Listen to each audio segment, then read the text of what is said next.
अमृतसर में निजी होटल में पत्रकारों से बात करते हुए परिवार और सिख पंथ संगठनों ने कहा कि प्रोफेसर देविंदर पाल सिंह भुल्लर की रिहाई के संबंध में सिख राजनीतिक कैदी जिन्होंने अपनी सजा पूरी कर ली है, जिनसे देविंदर पाल सिंह भुल्लर के साथ कई और सिखों को आज तक रिहा नहीं किया गया और सिख समुदाय में व्यापक आक्रोश के कारण आंदोलनकारी सिख संगठन दिल्ली में केजरीवाल सरकार का विरोध करने के लिए तैयार है। इस मुद्दे पर केजरीवाल को सिख समुदाय के व्यापक आक्रोश का दिल्ली सरकार को सामना करना पड़ सकता है। आज अमृतसर में आयोजित एक प्रेस वार्ता में सिख पंथ के युद्धरत दलों के नेताओं ने चेतावनी दी कि दिल्ली की केजरीवाल सरकार ने गृह मंत्रालय के दिशा निर्देशों के अनुसार पंजाब जेल विभाग को एक पत्र भेजा है। भुल्लर की स्थायी रिहाई की फाइल को मंजूरी दिए बिना प्रोफेसर भुल्लर की रिहाई से इनकार करने पर सिख पंथ पंजाब के सभी लोगों के साथ 26 जनवरी से केजरीवाल के उम्मीदवारों को घेर लेगा। इंडियन मिरर टुडे के लिए अमृतसर से ललित की रिपोर्ट। वाहिगुरू जी की फतेह। अज दी प्रेस कॉन्फ्रेंस का मुद्दा प्रोफेसर देविंदर पाल सिंह भुल्लर की तुरंत रिहाई का वा। बेशक केंद्र सरकार संविधान के आर्टिकल 72 के तहत केजरीवाल सरकार को बाईपास करके सीधी रिहाई कर दे, जहाँ केजरीवाल सरकार आर्टिकल 161 के तहत खुद आप जिहड़ा रिहाई का ऐलान करे, क्योंकि इस समय उन्हां दी रिहाई विच कोई भी संविधानक ते कानूनी अड़चन बाकी नहीं रही।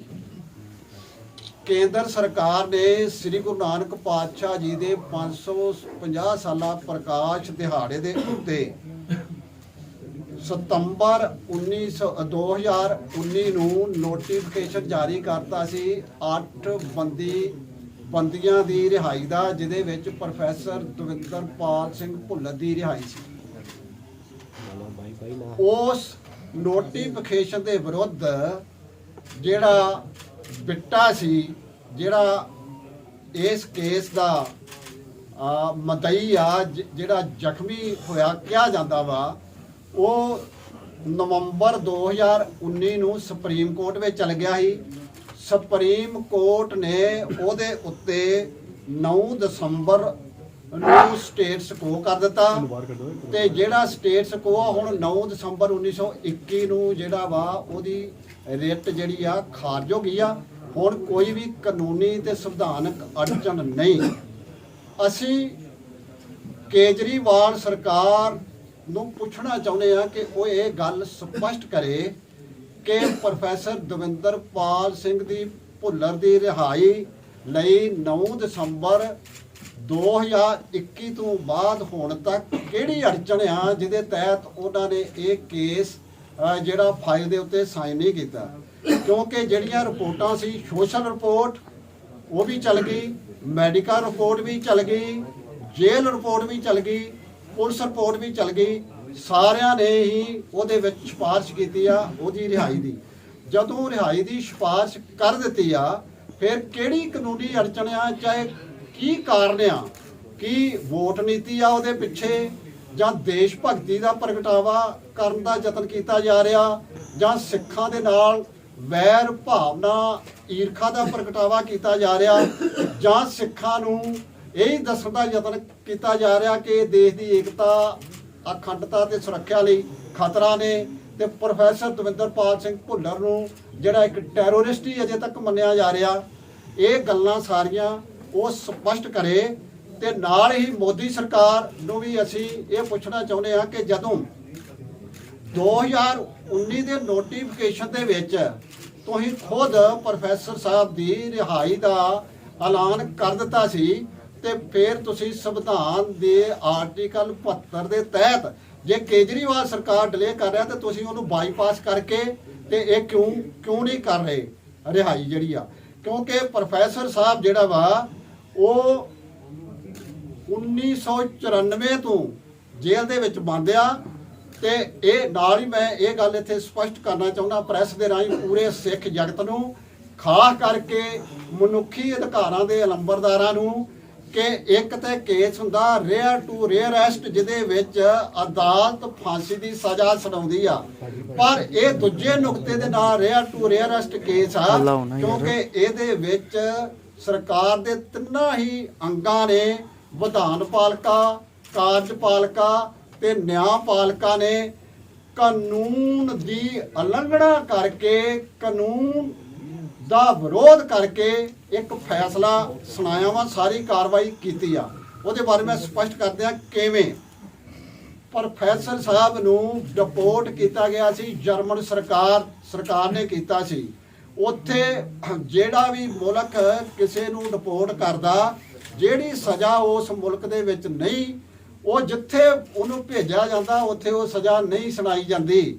ਪਰ ਇੱਥੇ ਟਾਡਾ ਐਕਟ ਦੇ ਤਹਿਤ ਇੱਕ ਜਿਹੜੀ ਫੇਕ ਜਿਹੜੀ ਉਹਦੀ ਡਿਸਕਲੋਜ਼ਰ ਸਟੇਟਮੈਂਟ ਸੀ, ਕਨਫੈਸ਼ਨ ਸਟੇਟਮੈਂਟ, ਡਿਸਕਲੋਜ਼ਰ ਨਹੀਂ ਕਨਫੈਸ਼ਨ ਸਟੇਟਮੈਂਟ, ਜਿਹਦੇ ਉੱਤੇ ਉਹਦਾ ਅੰਗੂਠਾ ਲੱਗਾ ਵਾ ਪ੍ਰੋਫੈਸਰ ਸਾਹਿਬ ਦਾ।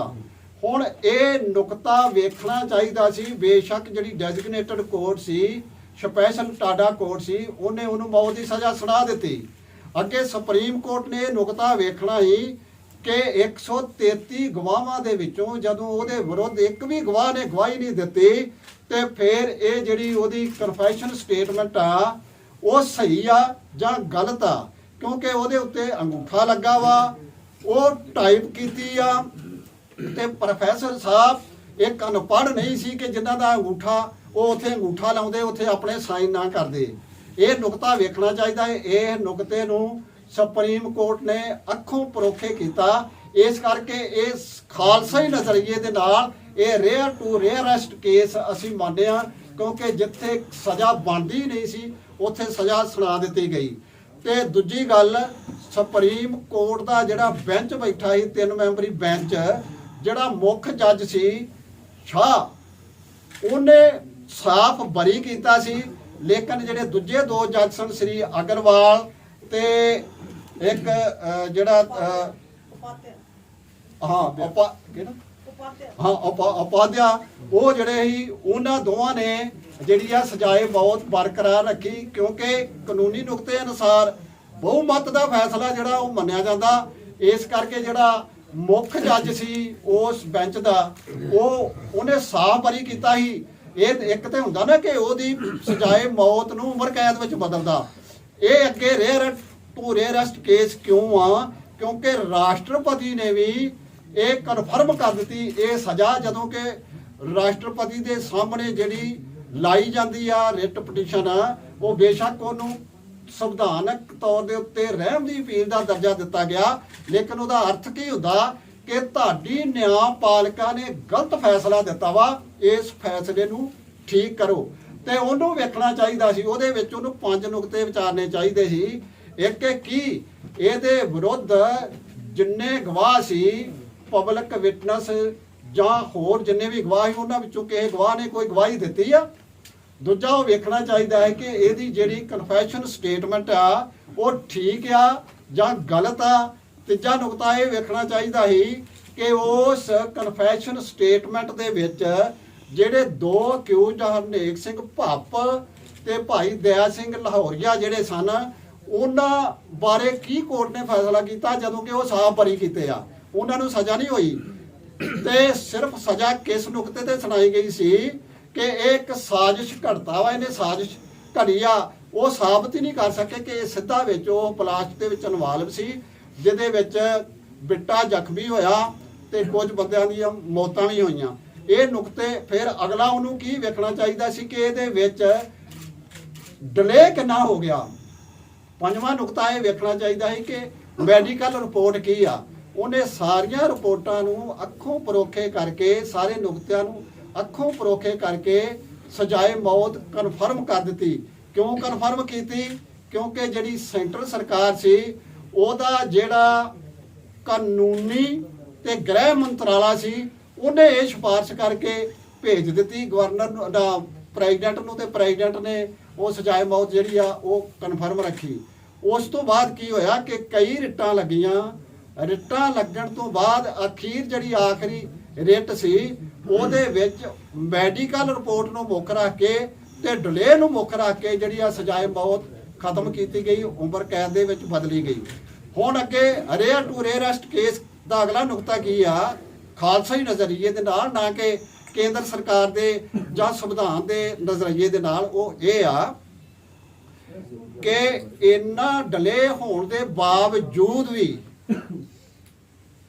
ਉਹਨੂੰ ਰਿਹਾ ਨਹੀਂ ਕੀਤਾ ਗਿਆ ਤੇ ਇਸ ਕਰਕੇ ਇਹਨਾਂ ਸਾਰਿਆਂ ਨੁਕਤਿਆਂ ਨੂੰ ਮੁੱਖ ਰੱਖ ਕੇ ਹੁਣ ਜਦੋਂ ਕਿ ਕੋਈ ਕਾਨੂੰਨੀ ਜਾਂ ਜਦੋਂ 9 ਦਸੰਬਰ 2021 ਨੂੰ ਸੁਪਰੀਮ ਕੋਰਟ ਨੇ ਬਿੱਟੇ ਦੀ ਜਿਹੜਾ ਮੁਦਈ ਸੀ ਇਸ ਕੇਸ ਦਾ ਉਹਦੀ ਰਿਟ ਖਾਰਜ ਕਰ ਦਿੱਤੀ ਆ ਤੇ ਕੋਈ ਕਾਨੂੰਨੀ ਅੜਚਨ ਰਹੀ ਨਹੀਂ। ਫਿਰ ਇਹ ਦੋਵੇਂ ਸਰਕਾਰਾਂ ਸਪਸ਼ਟ ਕਰਨ ਕਿ ਉਹ ਆਰਟੀਕਲ 72 ਦੀ ਵਰਤੋਂ ਕਿਉਂ ਨਹੀਂ ਕਰ ਰਹੇ ਤੇ ਉਹ ਆਰਟੀਕਲ 161 ਦੀ ਵਰਤੋਂ ਕਿਉਂ ਨਹੀਂ ਕਰ ਰਹੇ। ਹੁਣ ਇਹ ਜਿਹੜਾ ਜਿਹੜੀ ਇੱਕ ਰਿਵਿਊ ਕਮੇਟੀ ਬਹਿੰਦੀ ਆ ਜਿਹੜੀ 6 ਮਹੀਨੇ ਬਾਅਦ ਬਹਿੰਦੀ ਆ, ਉਹਨੇ ਫੈਸਲਾ ਕਰਨਾ ਹੁੰਦਾ। ਇੱਕ ਵਾਰੀ ਜੇ ਕਿਸੇ ਦਾ ਨਕਸ਼ਾ ਜਿਹੜਾ ਵਾ ਉਹ ਰਿਜੈਕਟ ਕਰ ਦਿੱਤਾ ਜਾਏ ਤੇ ਉਹਨਾਂ ਨੇ ਫਿਰ ਅਗਲੇ 6 ਮਹੀਨੇ ਬਾਅਦ ਫਿਰ ਉਸ ਕੇਸ ਨੂੰ ਵਿਚਾਰਨਾ ਹੁੰਦਾ ਵਾ। ਪਰ ਇੱਥੇ ਇੱਕ ਜਿਹੜਾ ਰੇਅਰ ਟੂ ਰੇਅਰੈਸਟ ਕੇਸ ਵਾਲੀ ਜਿਹੜੀ ਗੱਲ ਉਹ ਇਹ ਆ ਖਾਲਸੇ ਨਜ਼ਰੀਏ ਦੇ ਨਾਲ ਕਿ ਜਦੋਂ ਸੁਪਰੀਮ ਕੋਰਟ ਨੇ ਸਟੇਟਸ ਕੋ ਕੀਤਾ ਹੀ ਬਿੱਟੇ ਦੀ ਰਿਟ ਤੇ, ਜਿਹਦੇ ਵਿੱਚ ਇੱਕ ਅੜਚਨ ਬਣ ਗਿਆ ਆ ਜਿਹੜਾ COVID-19 ਆ 2 ਸਾਲ ਸੁਣਵਾਈ ਨਹੀਂ ਹੋਈ ਤੇ ਉਹ ਕੇਸ ਇੰਨਾ ਡਿਲੇ ਹੋ ਗਿਆ।